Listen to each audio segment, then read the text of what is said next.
O vídeo já vai começar, mas antes, não se esqueça de se inscrever e ativar as notificações. Irmãos amados, vamos abrir a palavra, por gentileza, no Evangelho de Cristo, conforme o registro de Marcos, capítulo 16. Marcos 16, versículo 7.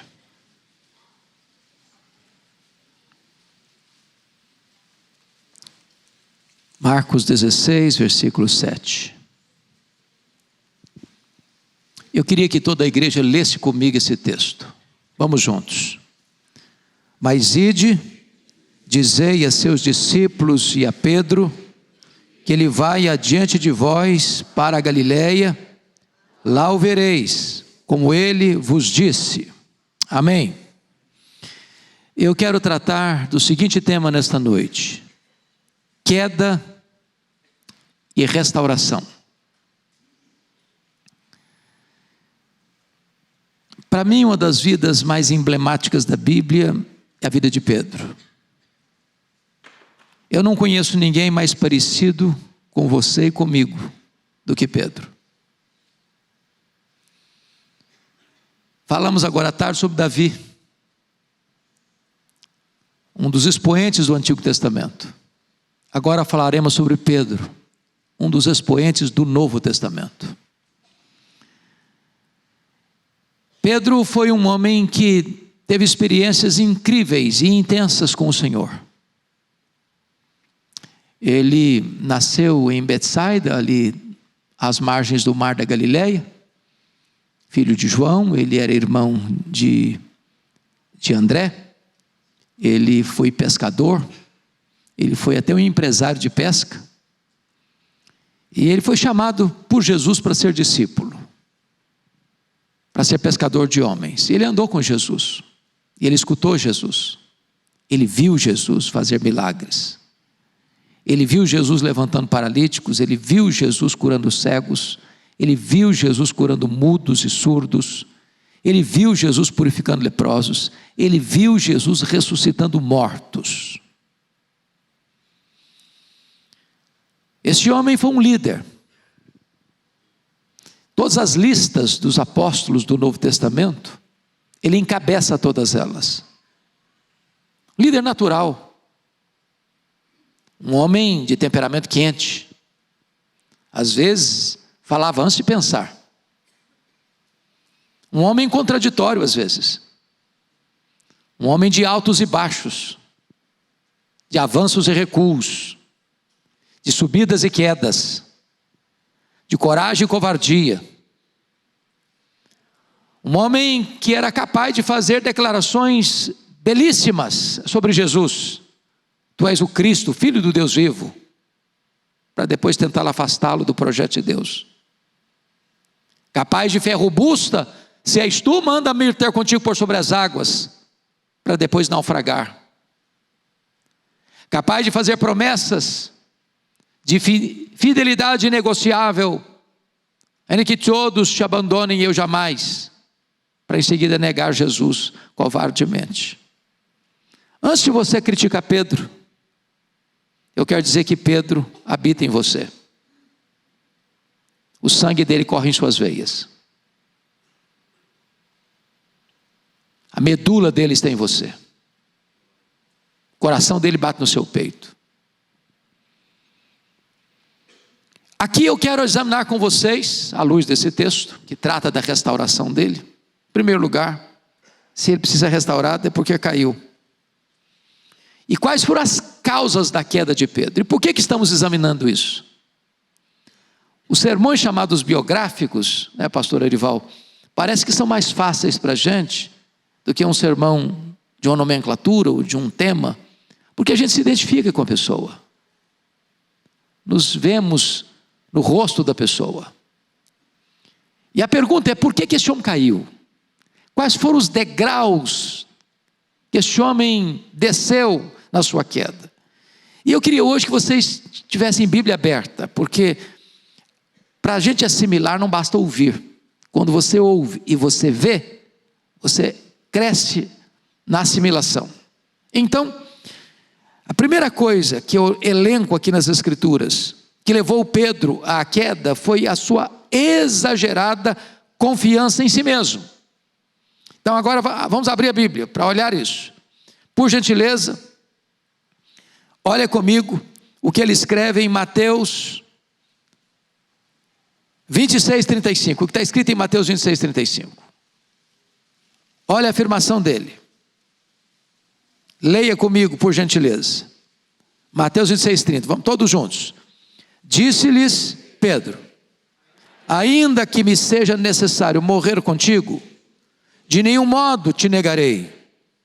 Todos os discípulos disseram o mesmo. Quando ele diz, ainda que me seja necessário morrer contigo, de nenhum modo te negarei, ele estava confiando no seu taco. Eu tenho estrutura, eu tenho compromisso, eu tenho coragem, eu faço. Lá em Marcos 14:31, vocês não precisam ler, só eu vou repetir, mas ele insistia com mais veemência: ainda que me seja necessário morrer contigo, de nenhum modo te negarei. Lucas 22:23, Senhor, estou pronto a ir contigo, tanto para a prisão como para a morte. Preste atenção nisso, parece ser uma virtude, mas pode ser também uma casca de banana. Quando você tem uma exagerada confiança em você mesmo. Eu faço, eu consigo, eu vou, eu resolvo, é comigo.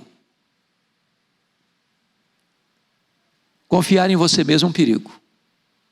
Esse foi o primeiro degrau da queda de Pedro. Vamos ao segundo degrau. Ele considerou-se melhor do que os outros. Veja bem, primeira autoconfiança exagerada. Agora eu olho e não, eu sou melhor que você. Você não consegue, não, mas eu consigo. Vamos ver o que está escrito? Olha aí Marcos 14:29. Marcos 14:29. Vocês vão ler comigo. Isso é processo de assimilação, de aprendizado. Você está lendo e você está falando e você está ouvindo. Então todos juntos, vamos lá? 14:29. Disse-lhe Pedro: ainda que todos se escandalizem, eu jamais. Sabe o que ele está dizendo? Eu sou melhor que os outros. Eu sou mais crente, sou mais leal, sou mais fiel, sou mais confiável. Em Mateus 26:33 está escrito: ainda que venhas a ser preso para todos, nunca o serás para mim. O que ele está fazendo aqui? Se comparando com os outros e se elevando acima dos outros. É um perigo isso. Toda vez que você se acha melhor que alguém, você está em grande perigo. Você está numa grande ameaça, num grande risco. Terceira causa da queda de Pedro: ele foi incapaz de orar e vigiar na hora mais crucial da vida. Então agora você vai ler comigo Mateus 26, 40 e 41. Olha aí, por gentileza. Mateus 26, 40 e 41. Toda a igreja, por gentileza. Mateus 26, 40 e 41. Vamos lá? E voltando para os discípulos, achou-os dormindo. E disse a Pedro: então nem uma hora pudestes vós vigiar comigo? Vigiai e orai, para que não entreis em tentação. O espírito, na verdade, está pronto, mas a carne é fraca. O contexto é que Jesus está entrando no Getsêmani. O contexto é que Jesus deixa 8 dos discípulos para trás, pega Pedro, Tiago e João, e diz: vocês vêm comigo. E diz o texto bíblico que Jesus abre o coração para esses 3, e diz assim: a minha alma está profundamente triste até a morte, ficai comigo, vigiai comigo. E Jesus avança sozinho para o interior do jardim, e chora e ora, e se submete à soberania do Pai. Quando volta para eles, os 3, eles estão dormindo. Depois da advertência de Jesus e do pedido de Jesus. E é curioso que Jesus não acorda os 3, desperta o Pedro. Por que o Pedro? Porque o Pedro já tinha dado demonstrações sobejas de que ele se considerava melhor do que os outros. Quanto mais privilégios, mais responsabilidade. Quanto mais compromisso, mais forte deve ser a fidelidade. E sabe, meus irmãos, quando nós deixamos de vigiar e orar, nós caímos em tentação.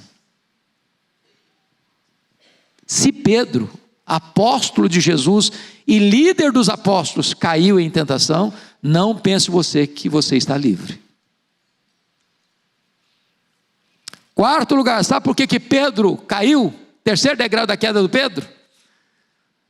Perdeu o controle emocional. Olha comigo, João 18, versículo 10. Nós vamos ler, João 18, versículo 10. Voltando a repetir, isso é processo pedagógico. Você está ouvindo, você está lendo, você está ouvindo a sua própria voz. João 18, 10. Toda a igreja, vamos lá. Então, Simão Pedro puxou da espada que trazia e feriu o servo do sumo sacerdote, cortando-lhe a orelha direita. E o nome do servo era Malco. Versículo 11. Mas Jesus disse a Pedro: mete a espada na bainha, não beberei porventura o cálice que o meu pai me deu? Isso é valentia carnal. Valentia carnal.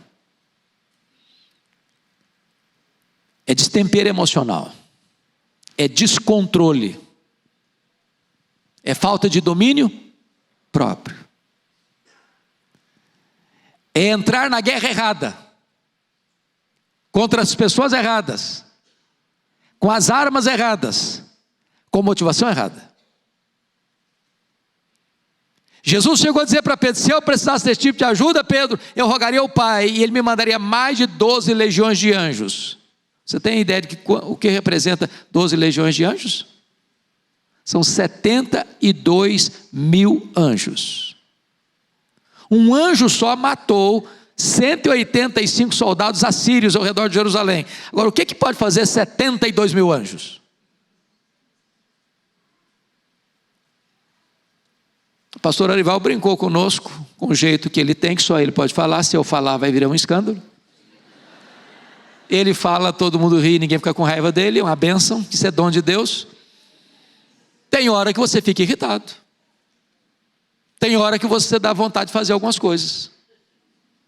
Mas louvado seja Deus, dá vontade, passa também. O Pedro achou que o problema era com ele. E achou que com a espada ele resolveria tudo. E se Jesus não curasse o Malco, talvez devia ter 4 cruzes lá no Calvário. Destempero emocional não ajuda em nada. Não resolve nada. Quinta causa da queda do Pedro: seguiu Jesus de longe. Olha comigo agora Mateus 26, verso 58. Mateus 26, 58. Por favor, olha aí. Vamos juntos, a uma só voz. Mas Pedro o seguia de longe até o pátio do sumo sacerdote. E tendo entrado, assentou-se entre os serventuários para ver o fim. O que é seguir Jesus de longe? Pô, eu não quero perder Jesus de vista, mas também não quero compromisso. Eu não estou assim a ponto de largar a igreja. Não. Eu não vou deixar de ir no culto para ir para balada. Não vou deixar de ir no culto para assistir Corinthians e Palmeiras. Nem para assistir Fórmula 1. Eu vou para a igreja. Mas eu também não quero muito compromisso, não. Eu vou devagar. Não quero perder Jesus de vista. Mas também não quero me aproximar demais. Não quero sofrer riscos do compromisso do discipulado, que é tomar a cruz, renunciar a si mesmo e seguir a Jesus. Irmãos, tem muita gente dentro da igreja seguindo Jesus de longe. Vem no culto. Crente, né? Mas virou as costas ali na esquina, a agenda é outra, o compromisso é outro, a conversa é outra, o papo é outro, a motivação é outra. e ajuste de longe, sem muito compromisso, sem aliança, sem riscos. Esse é o Pedro. Bom, sexta causa da queda dele, sexto degrau. Pedro assentou-se na roda dos escarnecedores. Confira comigo, por gentileza, Lucas 22, 54 e 55. Tem os textos paralelos, nós não estamos lendo todos os paralelos para vocês terem a oportunidade de em casa depois rever essa matéria. Lucas 22, 54 e 55. Vamos juntos, toda a igreja? Então, prendendo-o, o levaram e o introduziram na casa do sumo sacerdote. Pedro seguia de longe. E quando acenderam fogo no meio do pátio e juntos se assentaram, Pedro tomou o lugar entre eles. A Bíblia diz que um abismo chama outro abismo. Ninguém cai assim de uma vezada só. É um processo. Cede um pouquinho hoje, cede um pouquinho amanhã. Não para refletir, não retoma. E Pedro vai entrar exatamente no quartel-general do inimigo. E ele está lá entre os que estão zombando, escarnecendo de Jesus, para desfrutar do conforto da fogueira que está acesa e a noite está fria.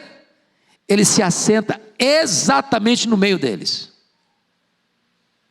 Mas para que ele fizesse isso, coisas aconteceram lá atrás. Exagerada confiança em si mesmo. Achou que ela é melhor que os outros. Dormiu quando devia estar orando. Valentia descontrolada. Seguiu Jesus de longe. Agora não tem escrúpulo. Vai enfraquecendo, vai perdendo a capacidade e resistência. E agora se assenta na roda dos escarnecedores. O que a orientação bíblica nos diz no Salmo 1? Feliz, bem-aventurado é o homem que não anda no conselho dos ímpios, não se detém no caminho dos pecadores, nem se assenta na roda dos escarnecedores.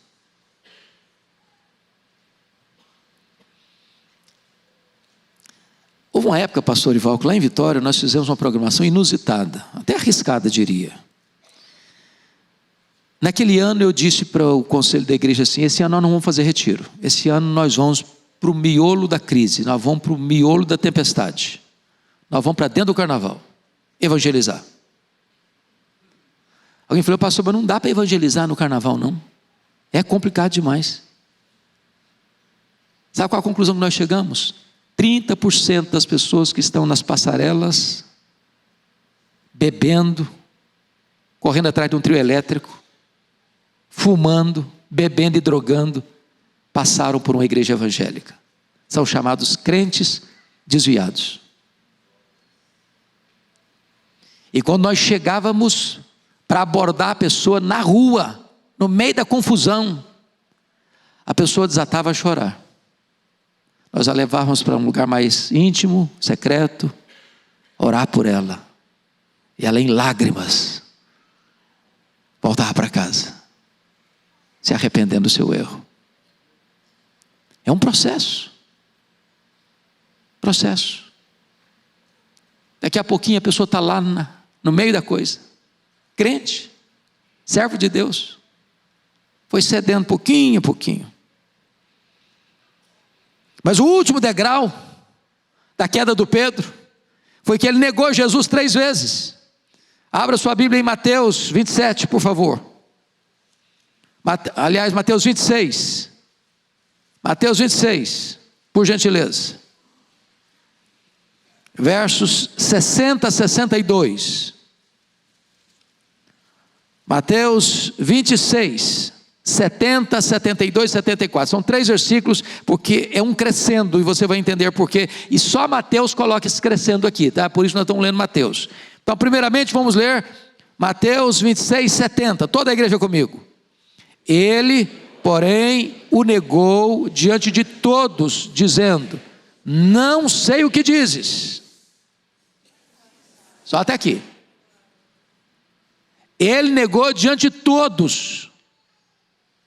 Eu não sei o que dizes. O que foi dito para ele?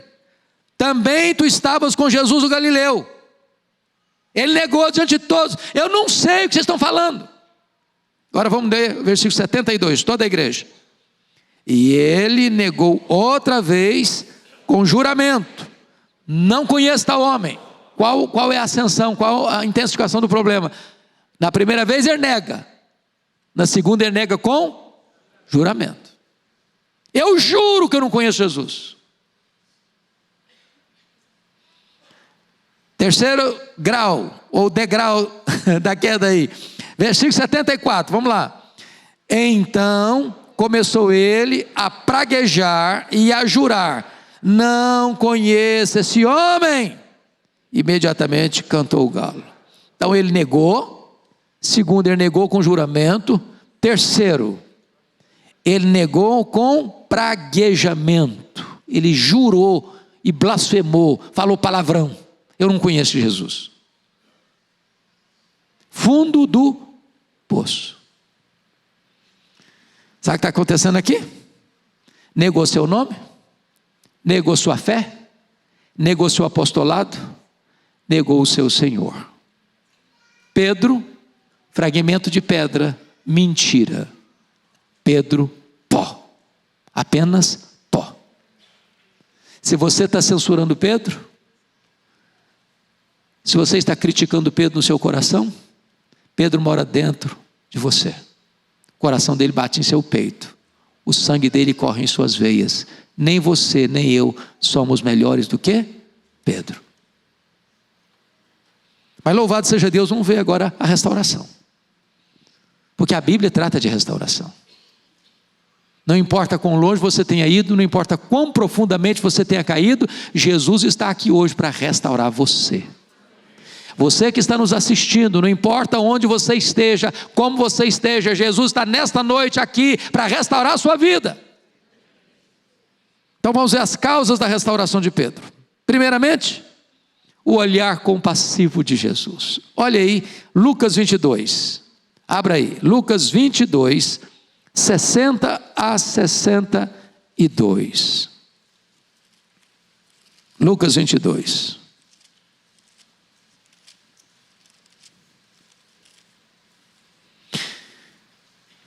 60 a 62. Vamos juntos, irmãos? Mas Pedro insistia: homem, não compreendo o que dizes. E logo, estando ele ainda a falar, cantou o galo. Então, voltando-se o Senhor, fixou os olhos em Pedro. E Pedro se lembrou da palavra do Senhor, como lhe dissera: hoje 3 vezes me negarás antes de cantar o galo. Então Pedro, saindo dali, chorou amargamente. Oh, meus irmãos, eu fico imaginando esse olhar de Jesus. Doce, terno, misericordioso, compassivo. Jesus alertou Pedro, avisou Pedro. E o Pedro, cheio de autoconfiança, se julgando melhor que os outros, dormindo na maior batalha da vida, seguindo Jesus de longe, se infiltrando no meio dos blasfemadores, dos escarnecedores, negando Jesus publicamente, em graus cada vez maiores. E agora, no auge da sua queda, ou no mais profundo da sua queda, melhor dizendo, Jesus olha para ele, sem uma palavra, sem um discurso, sem um sermão, sem qualquer palavra dura, apenas um olhar. E esse olhar foi suficiente para derreter o Pedro. Tem olhar, irmãos, que dói mais do que um tapa na cara. É o olhar de Jesus, tão doce, tão meigo, tão gentil. Como diz o cântico, vivi tão longe do Senhor. Assim eu quis andar, até que eu encontrei a luz no seu divino olhar. Seu maravilhoso olhar, seu maravilhoso olhar, transformou o meu ser, todo o meu viver. Seu maravilhoso olhar. Segundo degrau para a restauração de Pedro, foram as lágrimas do arrependimento. Olha comigo, por gentileza. Marcos 14, 72. Vá comigo para lá. Marcos 14, 72.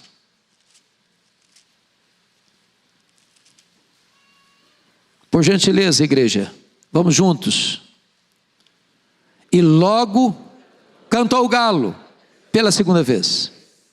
Então Pedro se lembrou da palavra que Jesus lhe dissera: antes que 2 vezes cante o galo, tu me negarás 3 vezes.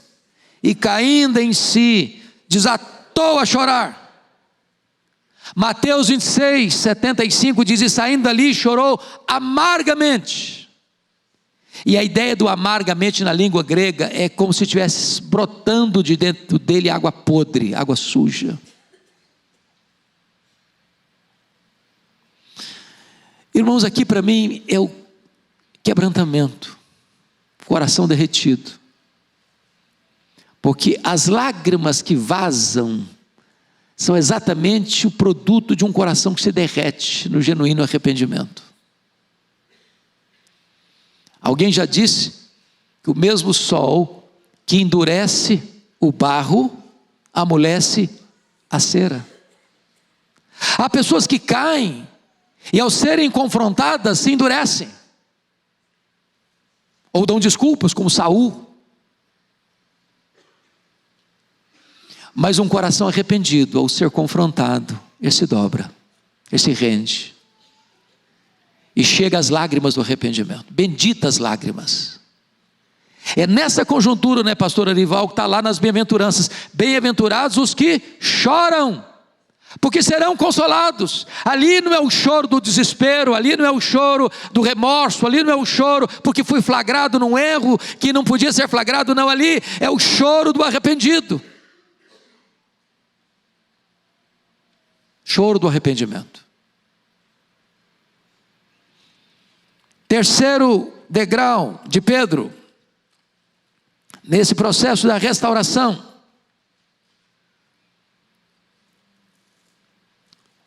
a procura de Jesus por ele. Vamos voltar para Marcos 16, versículo 7. Nós já lemos, mas vamos ler de novo. Marcos 16, 7.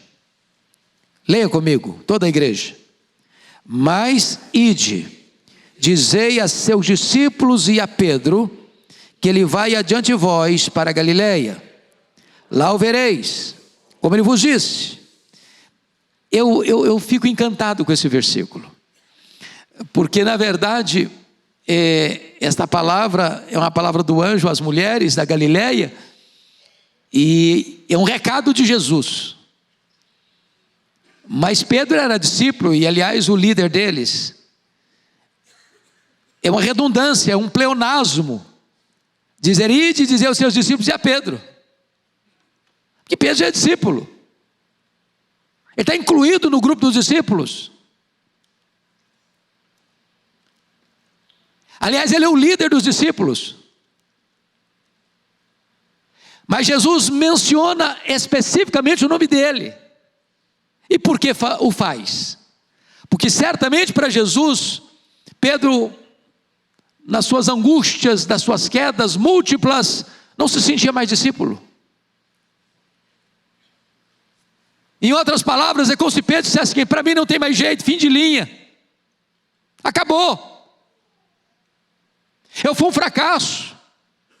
Eu decepcionei. Eu fui reiteradamente alertado e eu caí em si mesmo. Eu fracassei. Não dá mais para levantar, não dá mais para erguer a cabeça, não dá mais para ser discípulo. Ele desistiu de Jesus, mas Jesus não desistiu dele.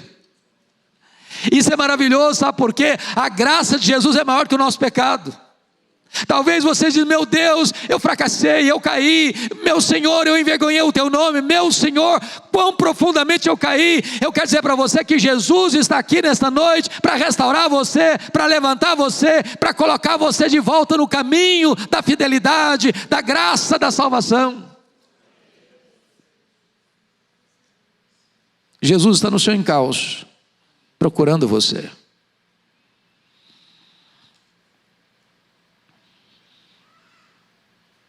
E o que Jesus disse é o seguinte: olha bem o que está escrito: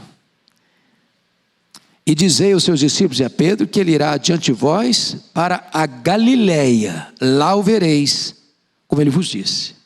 Por que Galileia? Estão em Jerusalém. Sabe qual a distância de Jerusalém a Galileia? 154 quilômetros. Essa jornada era feita a pé. E Galileia é o lugar onde ele nasceu. Galileia é o lugar onde ele viveu. Galileia é o lugar onde ele casou. Galileia era o lugar onde ele trabalhava. Galileia era o local onde Jesus o havia chamado para ser discípulo, para ser pescador de homens. Jesus está levando de volta às origens, ao começo. Dizer: meu filho, onde eu chamei você, eu vou restaurar você. Eu chamei você, você fracassou, mas eu vou começar tudo de novo na sua história. Eu vou lhe dar uma segunda chance, eu vou lhe dar um segundo tempo, eu vou lhe dar uma nova oportunidade. Eu vou restaurar você lá na Galileia.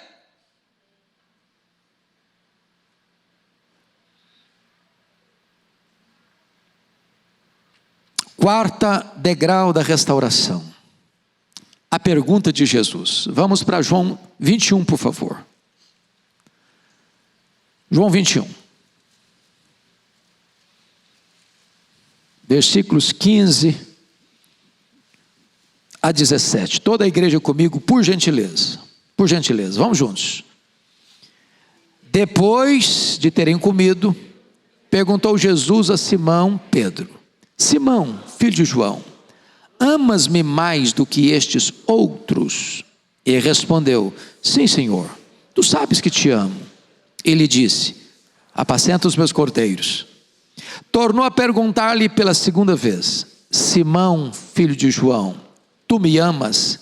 Ele respondeu: sim, Senhor, tu sabes que te amo. Disse-lhe Jesus: pastorei as minhas ovelhas. Pela terceira vez Jesus lhe perguntou: Simão, filho de João, tu me amas? Pedro entristeceu-se por ele ter dito pela terceira vez: tu me amas? E respondeu-lhe: Senhor, tu sabes todas as coisas, tu sabes que eu te amo. Jesus lhe disse: apacenta as minhas ovelhas. Eu acho isso incrível, porque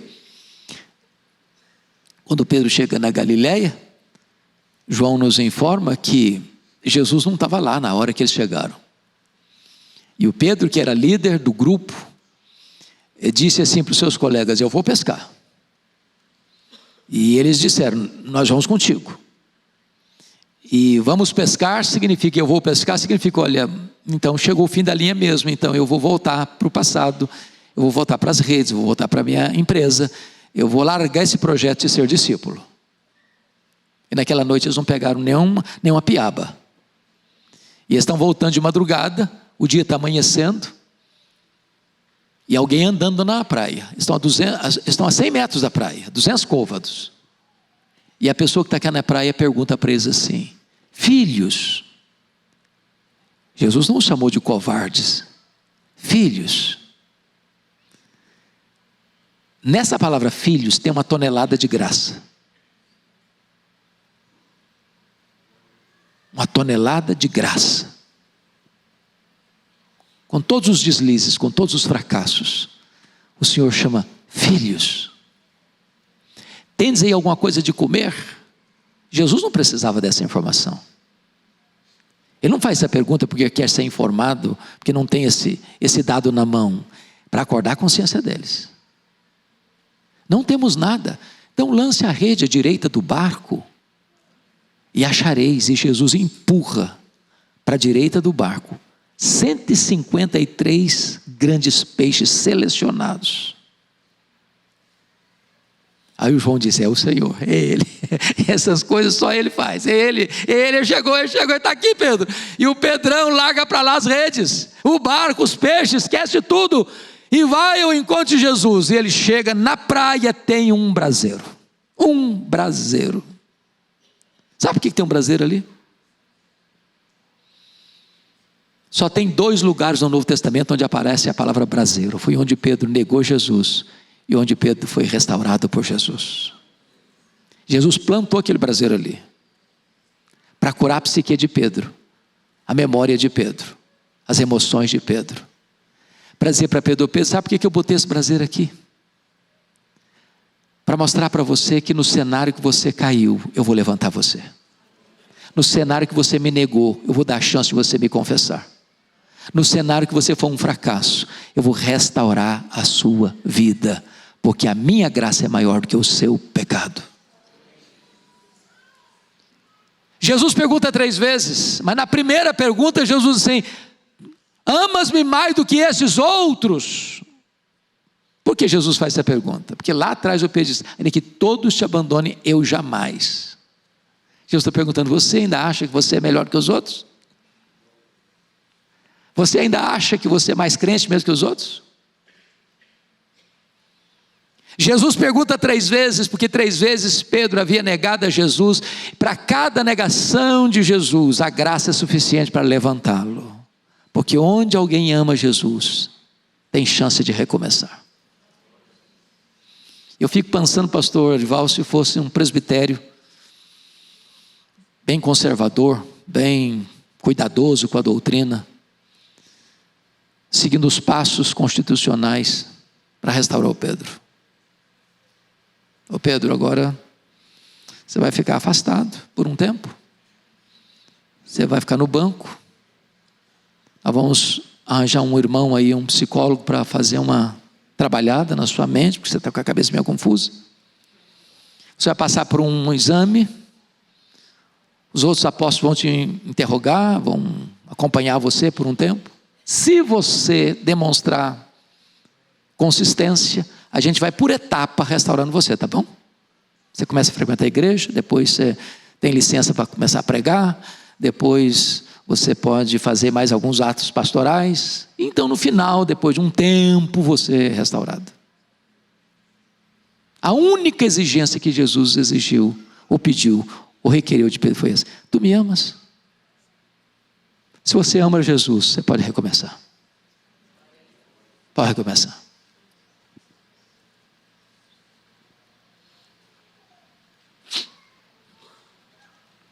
Quinto lugar, a restauração de Jesus. Olha o versículo 17b. 21, 17b. Apacenta as minhas ovelhas. No versículo 15, apacenta os meus cordeiros. Versículo 16, pastoreia as minhas ovelhas, apacenta as minhas ovelhas. Sabe o que significa isso? Jesus está devolvendo o cajado de pastor para ele. Esse Pedro que até hoje era um covarde, agora não vai ser mais um homem covarde, agora vai ser um homem de oração, agora vai ser um homem cheio do Espírito Santo, agora esse homem vai orar, os enfermos vão ser curados, agora esse homem vai pregar, os corações vão se derreter, agora esse homem vai preso e não tem medo da morte. Jesus não só restaurou a vida dele, Jesus restaurou o ministério dele. E eu quero dizer para você que veio aqui hoje, eu não sei como é que está a sua vida, eu não sei quantas lutas você tem atravessado, eu não sei se você já passou pelas mesmas crises que o Pedro passou, eu não sei se você já chegou um momento na vida que você já negou Jesus com as suas obras, mas hoje Jesus está aqui para restaurar a sua alma e restaurar o seu ministério. E você que está na sua casa, nos acompanhando, hoje é o dia da sua restauração. Vamos ficar em pé? O nosso pastor vai orar por nós, antes da música, antes do hino, orar por restauração, para Deus restaurar a nossa sorte. O nosso Deus é o Deus de toda graça, é o Deus da restauração. Ele restaurou Pedro, Ele restaura você, restaura mim, restaura nós. Vamos orar, irmãos. Quando o crente cai, Deus não larga. Ele cai como uma criança, como um bebê. Não sei se você já viu quando seu filho começou a andar. Você ia de mão dadas com ele, ele caía, mas você não largava ele. Deus faz assim com a gente. Você caiu, mas Deus não largou você. Esse amor de Deus por nós é incompreensível, é inigualável. Ninguém tem maior amor do que este. Não importa o tamanho da sua queda, você está nas mãos de Deus, e Deus vai levantar você nesta noite. Pai querido, olha para mim, olha para cada um aqui, Senhor. Quantas vezes tropeçamos, quantas vezes caímos, quantas vezes frustramos as nossas expectativas e as tuas expectativas, mas o Senhor não desiste de nós.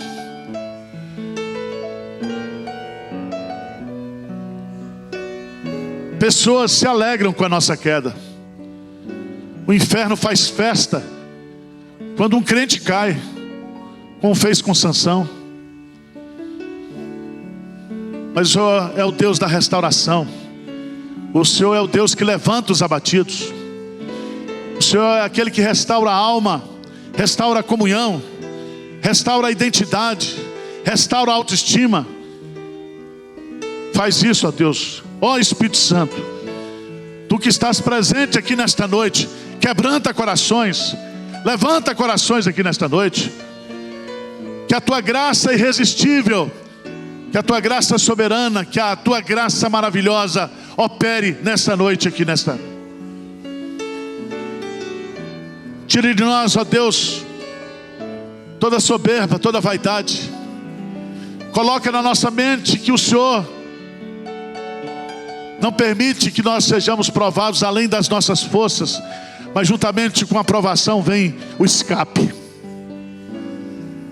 Faz isso, Senhor. Devolve ministérios aqui nesta noite. Gente que trabalhava, que cantava, que servia, que caiu em pecado, que passou, ó Deus, por vales sombrios, por tristezas. Restaura-os nesta noite, Pai. Traz de volta para o ministério, traz de volta para o louvor, traz de volta para o trabalho do Senhor nesta noite. Faz isso, Senhor, porque nós precisamos. Faz isso porque nós somos Teus. Faz isso para mostrar a Tua graça operosa na nossa vida. A glória é Tua, o louvor é Teu, a ação é Tua. Nós oramos em nome de Jesus. Amém.